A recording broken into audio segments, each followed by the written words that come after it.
Yo creo que esta comisión es muy fiel. Es una comisión que a todo el mundo, independientemente de que seas fallero o no, de que seas valenciano o no, da la bienvenida a todo el mundo de todas las fallas y de toda la gente que viene a visitar las fallas y te hace sentir como en casa. Y yo creo que eso es algo muy especial de mi comisión.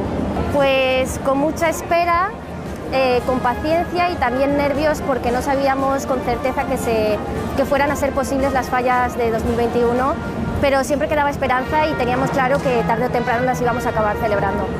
Tengo muchas ganas de quemar la falla, pero también de disfrutar de esta semana, de todo lo que podamos hacer. En nuestra falla hay mucho espíritu fallero, entonces siempre hemos hecho cosas, aunque, por ejemplo, en cuarentena hacíamos videollamadas, hicimos Masterchef por videollamadas y hicimos concursos de tartas y de todo.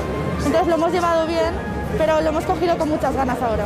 Pues un poco triste y ahora ilusionado porque ya por fin hay. Pues con muchísima ilusión. Yo al principio pensaba que iba a ser un poco más agridulce porque como que se me hacía extraño, igual por el tiempo pasaría más calor, pero la verdad es que hemos esperado tantísimo tiempo que tengo muchísima ilusión y yo creo que es algo en toda mi comisión, que estamos con muchas ganas. Sí. Pues muy caluroso y se me hace un poco raro.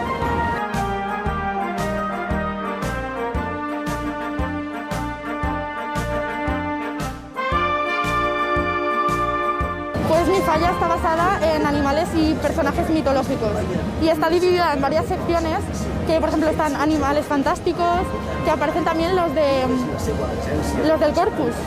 Luego a la parte de arriba son de brujas y luego ya está el hombre del saco, el de snasos y gigantes.